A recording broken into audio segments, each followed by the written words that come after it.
do something uncomfortable that you see someone else doing that's more than you, right? Maybe that's getting into coaching, or maybe that's getting into an environment or a mastermind group with like-minded people. Or don't just take advice from anyone on the street.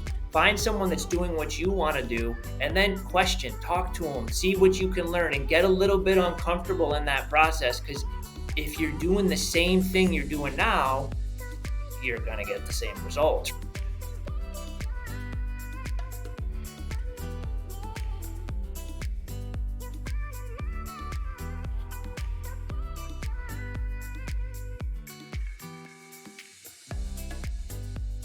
Welcome to the Raquel Show. This show is for entrepreneurs who want to play bigger in business and in life. And as many of you all know, I love bringing on people who love to play bigger. And my special guest today does exactly that and has been named the #1 agent in Connecticut from 2018 to 2022. And what's most impressive is that most of his sales are representing sellers. He's a listing machine. And I remember when I was coaching him, he didn't even have a fancy CRM. Matter of fact, his leads were on index cards. Yes, you heard that right. A stack of index cards. So I'd love to learn about that system. We know he who has the listing controls the market today, and what to do when listings are slower and they don't sell. I want to get into that and what it really takes to be a top agent in today's market. So welcome to the show, Robert Perriello. Thank you. Thanks, Raquel. I'm excited to be here to talk with you. Well, I'm excited to talk to an experienced agent like yourself, and all of us always want listings.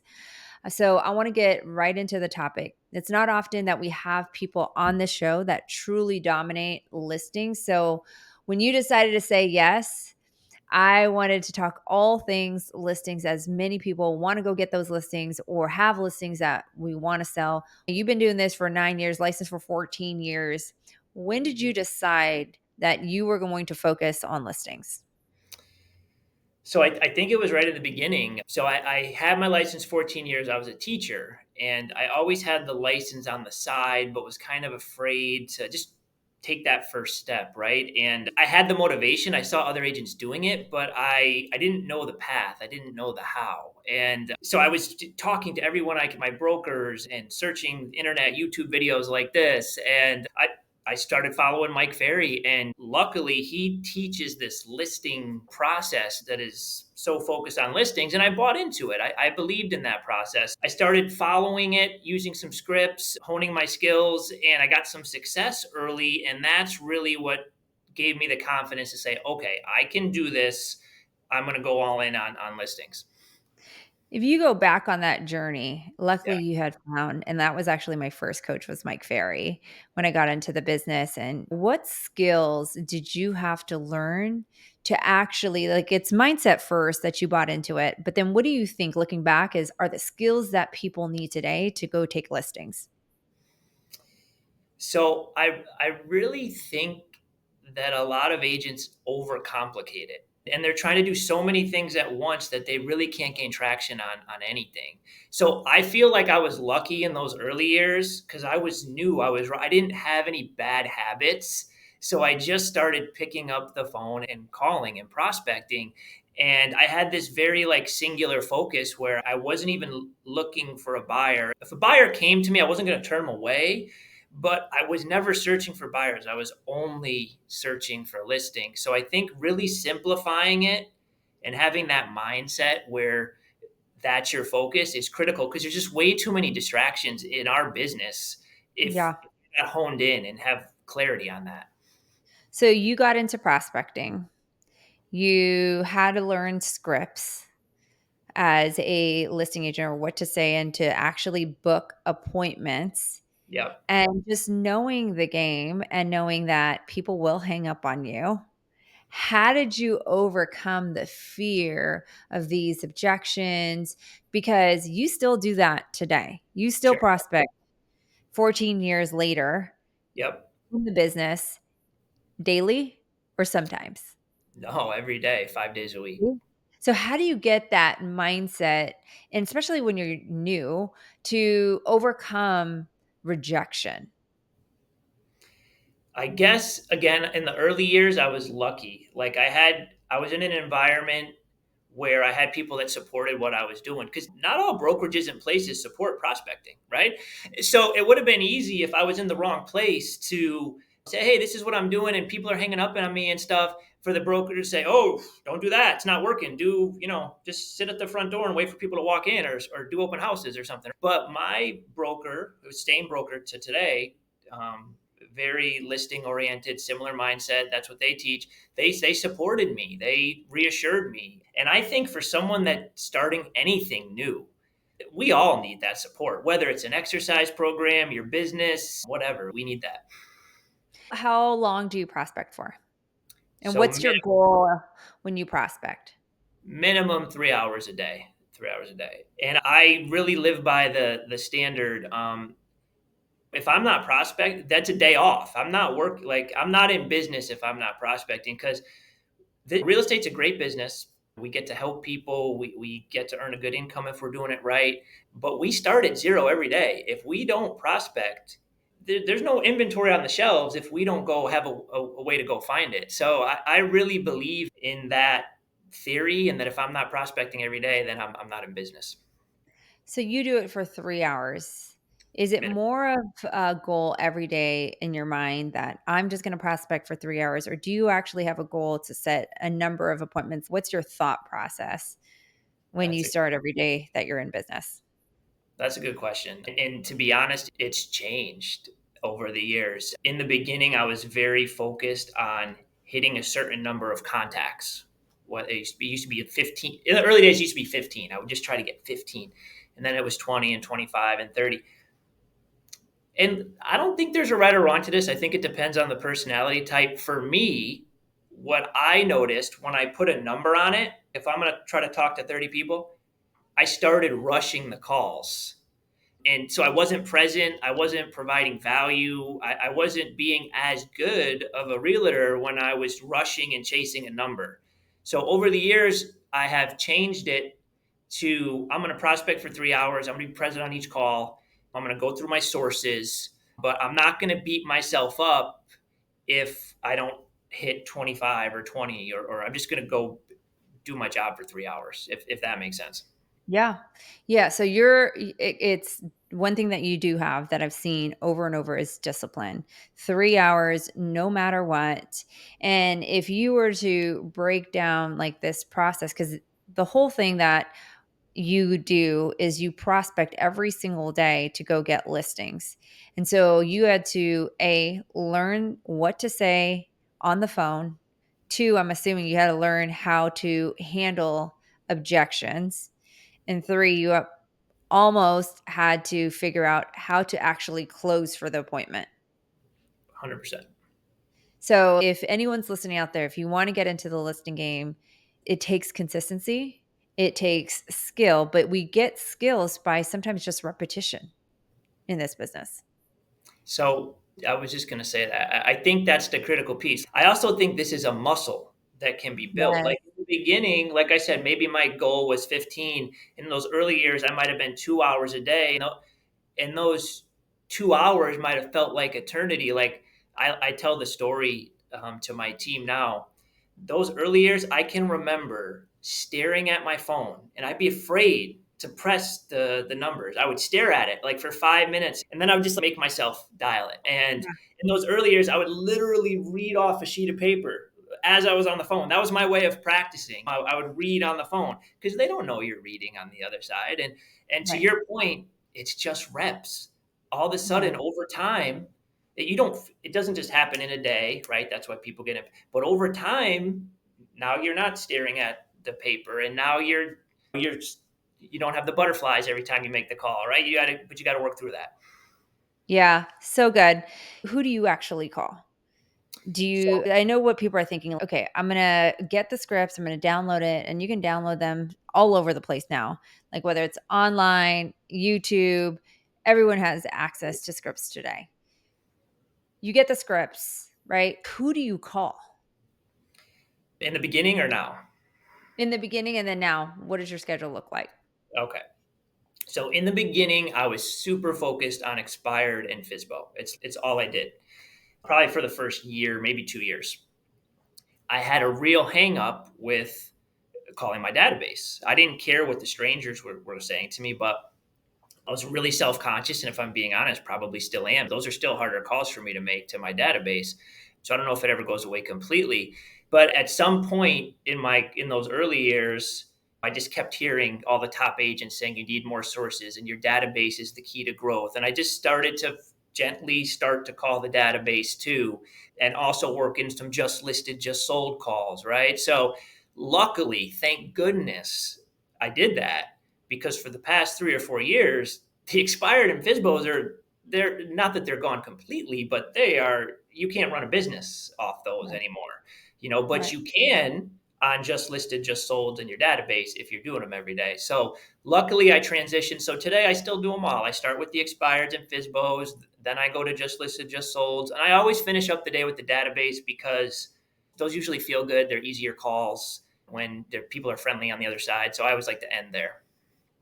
Do you ever have a day where, especially as you start with the hard ones first, is what I say, the expireds, the for sale by owners, where you just have a bad day and you're just like, oh my gosh, why are people so mean? And how do you overcome that? Because I know what agents are thinking as they're listening to this podcast or watching it on YouTube is like, how does he actually overcome to just go in and day out, 3 hours a day, especially, like I said, with people sometimes not being so nice? It's a good question. I I want think, to hear what's the worst thing somebody said to you. say that again. The And I want worst to thing. hear what's the worst thing that somebody said to you when you were I don't prospecting. think I can say that on air. So yeah, listen, people are mean sometimes, some people, but a Yeah. lot of people are nice. A lot of people are grateful, and I would definitely say the percentage of people that might be mean, it's very small. Our brain tends to fixate on those, right? It might be less than 1% of those people that say something mean, but we're going to think about that all day.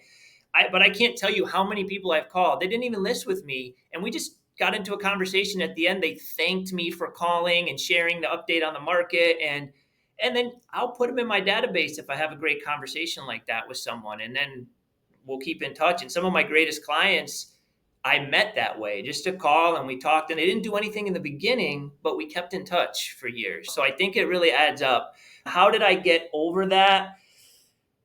I guess there wasn't another option for me in the beginning. So I made this decision to quit teaching, and that's a secure job. It's what I was taught my whole life would be a safe thing for me and my family. And my wife and I, we had a 2 year old at the time, and she was pregnant with our second daughter at the time. And I had no other option. I was going to figure this out. So the rejection, I don't want to say it didn't bother me, because it does. It still hurts when someone is mean, but the goal was strong So much. enough to Mhm. keep me going.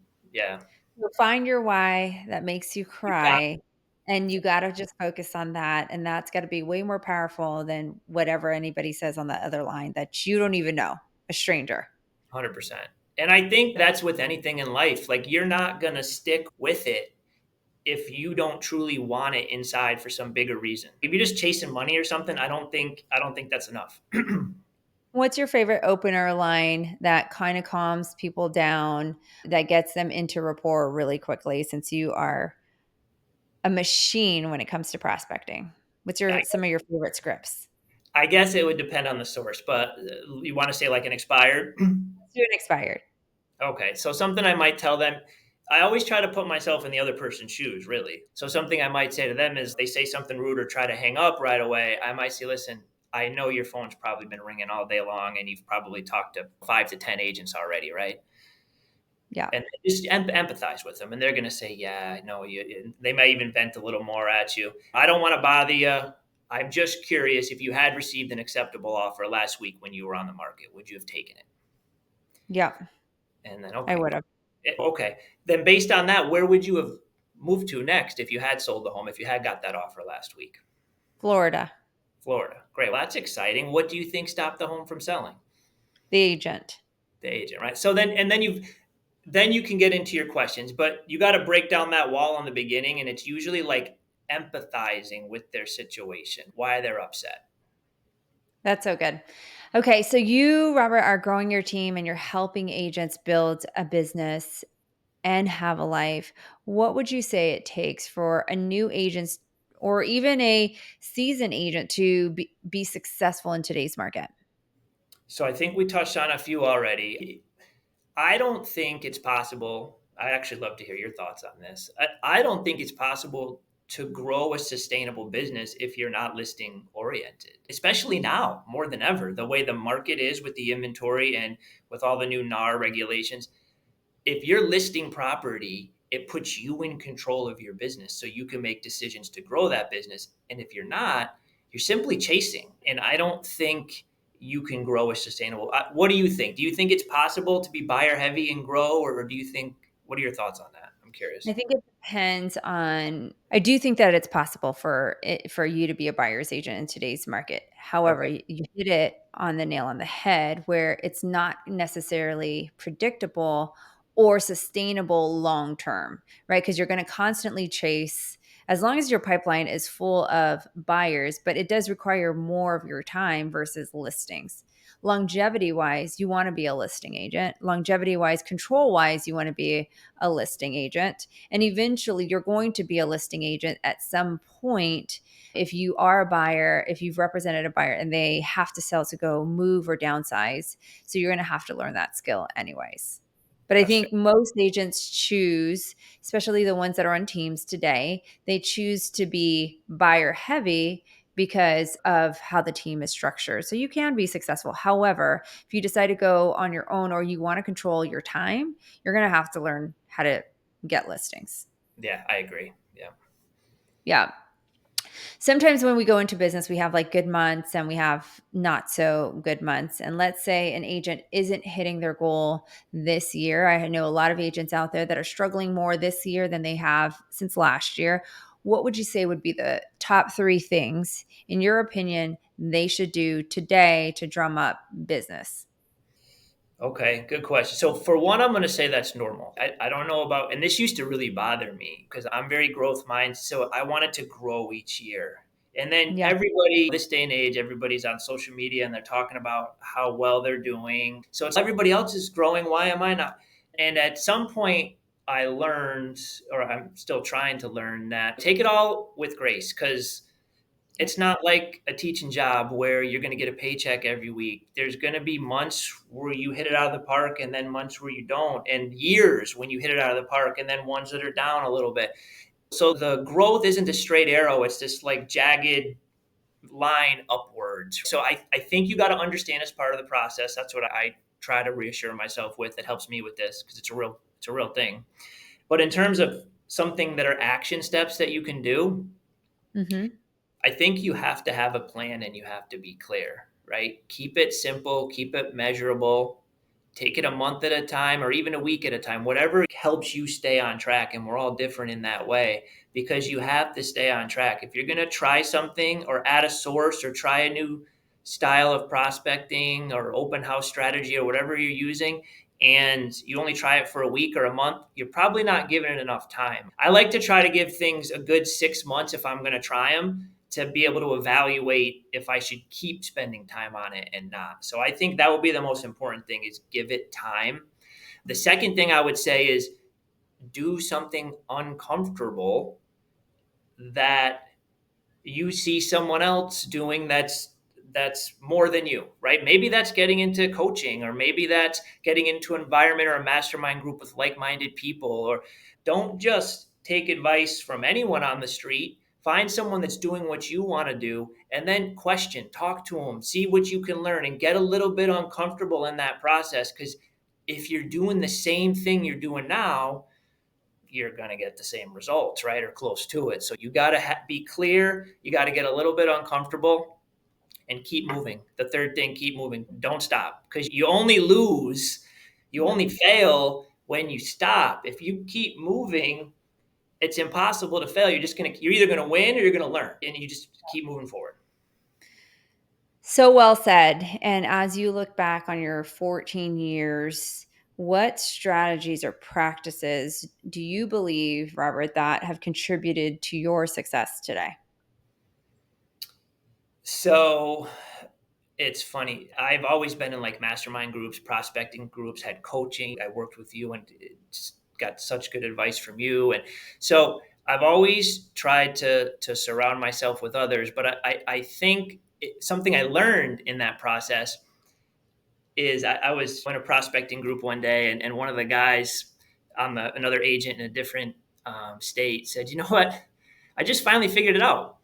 Robert's not that good at prospecting. He's not. He doesn't have all these magic sayings, but he does it every single day. So if you're going to ask what has helped me, I do it every single day. And that's unless I have a planned vacation or a planned day, because we all have those planned things in our schedule, right? I don't work 365 days in a year. In fact, I work 5 days a week. I end my schedule at 3:30 most days, but it's every day, every work day I'm here. So consistency is the name of the game if you want to be a top listing agent or the number one agent in your state, right? Century And so 21, Century 21 agent in the Century state. 21. That's still really good. That's still really good. It's not an easy feat Thank you. by any means. Being a top listing agent, as you have been for many of your career, you're constantly being interviewed by sellers Yep. against other agents. It's not uncommon for sellers to interview different listing agents, especially when they want to sell their house. It's their most prized, biggest asset. How do you differentiate yourself? It's one thing to get your foot in the door, get the appointment, but how do you differentiate yourself from other agents in a competitive market?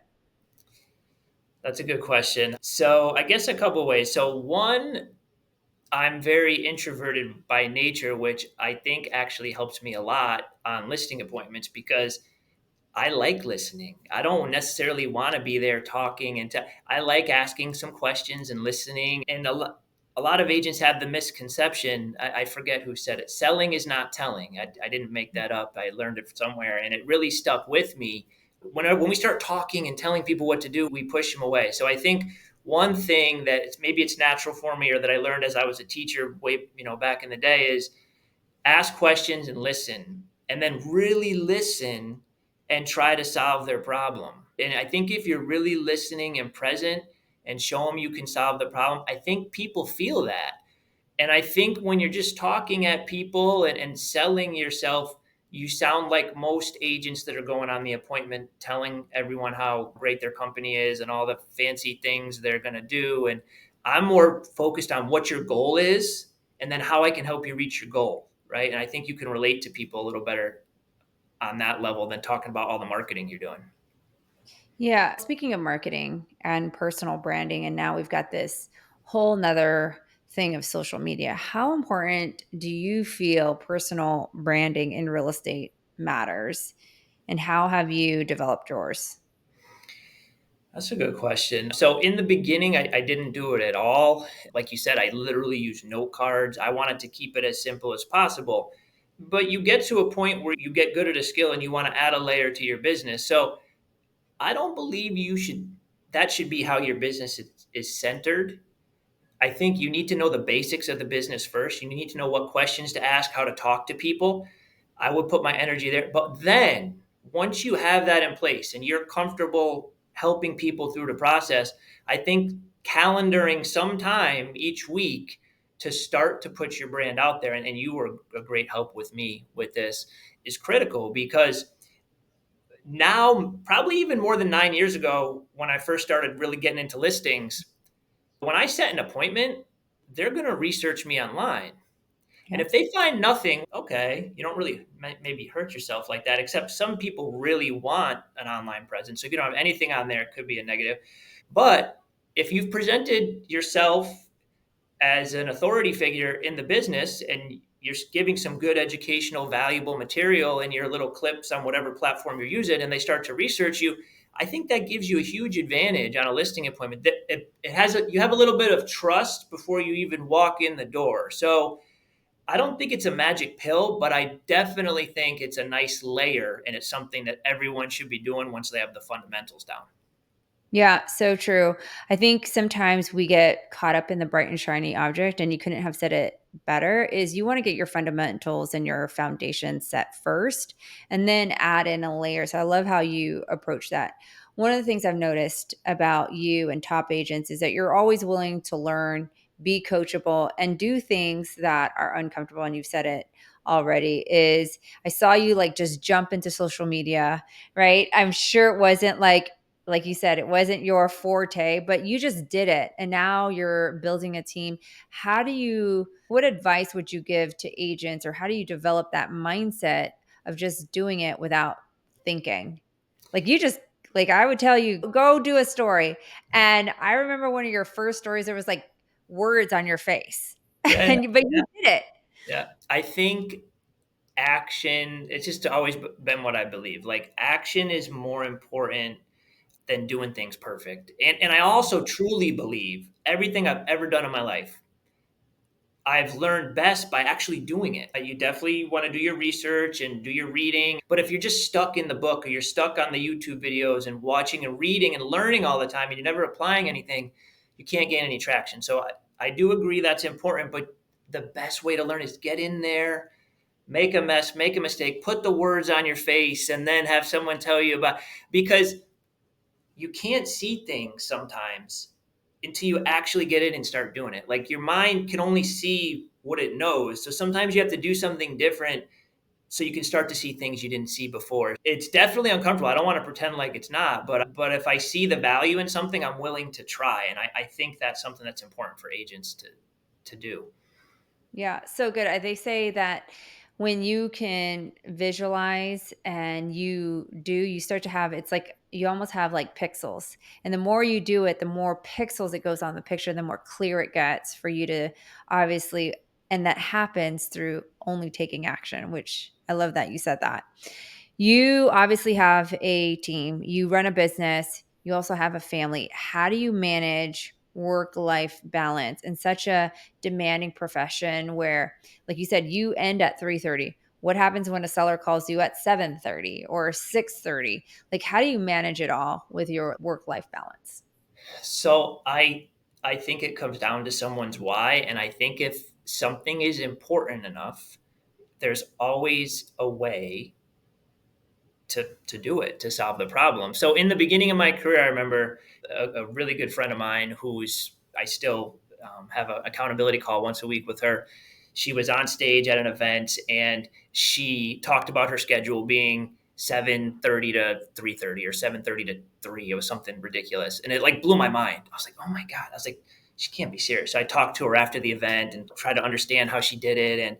And she's most agents, they don't believe me and they just go on with their day. You know what I mean? But I dug in. And so what I found out is you're still working the same hours, you're just doing it in a different time. So in those early years, I would wake up at 5 a.m. and I'd be doing all types of admin work up until 7. And I would have my whole day planned out. I would try to get ahead of every communication or problem I could. And things always come up, but I was trying to be proactive and I set up systems. So if someone did call or have an issue during those after hours, we had a system or a way to handle it.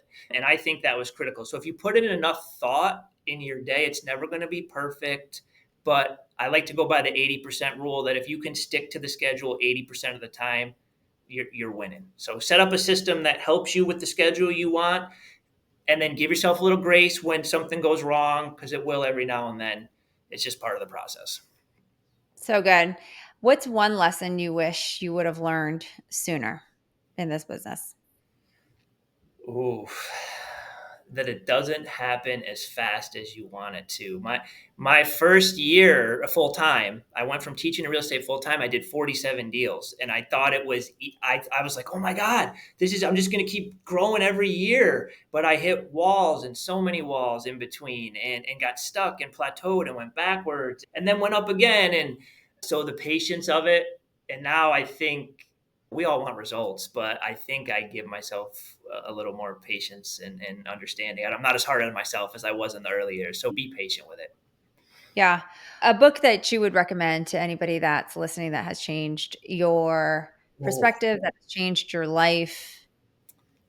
There have been a lot. I'm a big advocate of reading, so there's been a lot of really good books. I'm going to go with The Power of the Subconscious Mind. That's usually what I say. I forget his name, something Murphy. It's usually what I say when someone asks me that. I think that's a great place to start because I think a lot of this stuff sounds great, but if you don't have the right mindset and right belief, if you don't believe in what you're doing, it doesn't matter, right?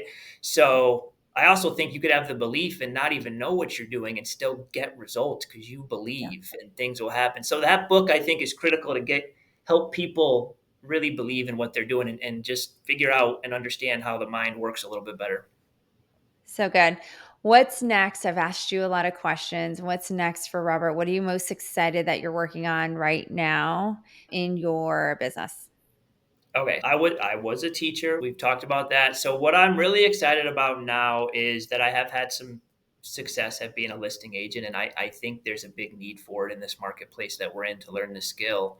So I'm excited about giving back a little bit and teaching and sharing what I know to agents on my team because that's how I learn best from watching interviews like you're doing right now. I think it was my favorite way to learn. I still learn this way today, and that's what I'm most excited about. Still doing what I do every day because I think leading by example is important so people can see it works.